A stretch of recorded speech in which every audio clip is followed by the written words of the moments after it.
All right, well, here we are, guys. Welcome to my YouTube channel. It's so great. I almost said the F word right there, but it is so F-wording great that you guys are tuning in and checking out my YouTube channel. Who was Creddy Pool?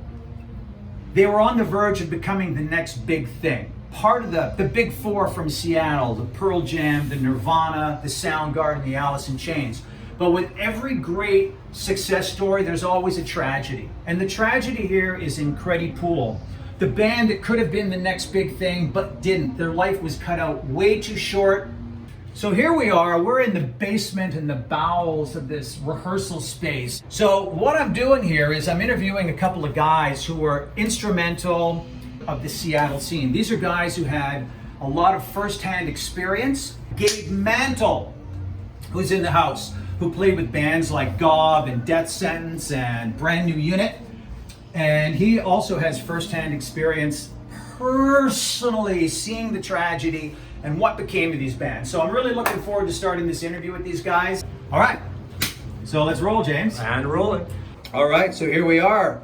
We're here with Gabe Mantle. So Gabe, tell us a little bit about yourself. I've been playing drums since forever. And living this crazy life that we live here in the, Pacific Northwest. I'm just lucky to be one of the ones still standing, really.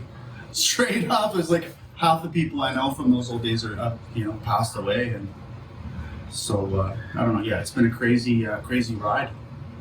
So, what bands have you been involved with? Well, when I first came out, moved to the big city, my suitcase, I joined up with a band called Death Sentence, and that's actually where I met these guys. It was right around that time that, that Silas dude was around. I remember him hanging out with Pete. He was just too crazy to hang out with. Like, I just remember him and Pete shooting heroin, like just right in the party. It was just right in front of everyone. It's like they didn't even go in the bathroom like we're in now. It's like they're shooting heroin, and it's like, I don't know.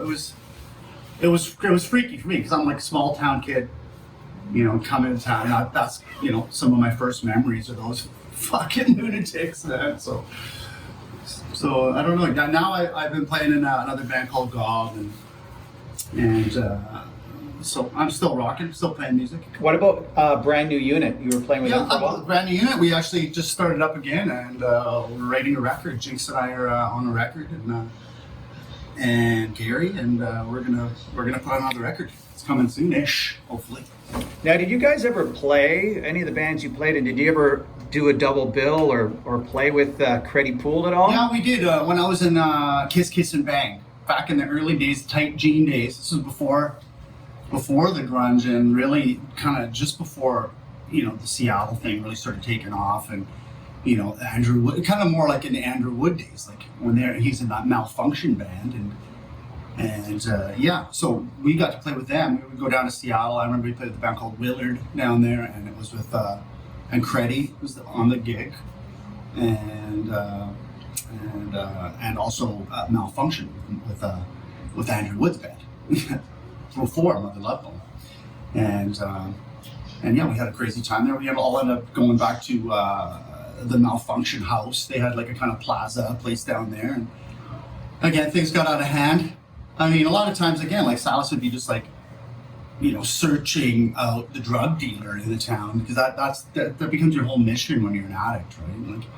Like they got to secure their drug, and you get to the next town, so they're securing their drugs, and luckily for him, anyways, Andrew was pretty down with that scene too, and the heroin scene was huge then. So yeah, things were crazy. They were a good band though. They killed. Like,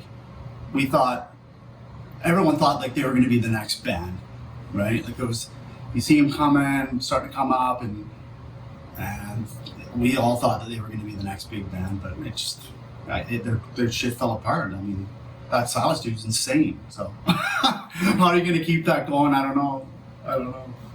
What was it that prevented them from becoming the next Nirvana or Pearl Jam or Soundgarden or Alice in Chains? Like, all those bands from Seattle went on to, world acclaimed bands, put Seattle on the map, or, regarded as the creators of the grunge scene. And these guys were pre-grunge.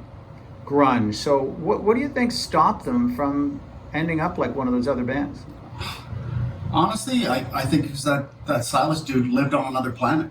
I mean, if you don't even live on this planet, it's pretty hard to make it on this planet. So, I mean, he sometimes would stop by on the, and visit us Earthlings, and then he would just take off again. Like, yeah, I just think he was just too, too shifty of a dude to nail down. Supposedly, again, they found someone in the dumpster or something in an alley downtown, and they were somehow tied to that. Silas dude was hanging out with him that night or something like that. And I don't know. It was just like I said. It kind of with the heroin and all that. It just kind of goes to a dark place, and those people, you can see it starts being dark, and people just don't want to be around it. And it's a shame because their music was incredible, and he was definitely, a frontman of that league of like a Chris Cornell or a, Andrew Wood, or later Eddie Vedder when he came along or whatever. Like he was like one of that world class. Silas was like class like that in that level. But like I said, he was fuck up.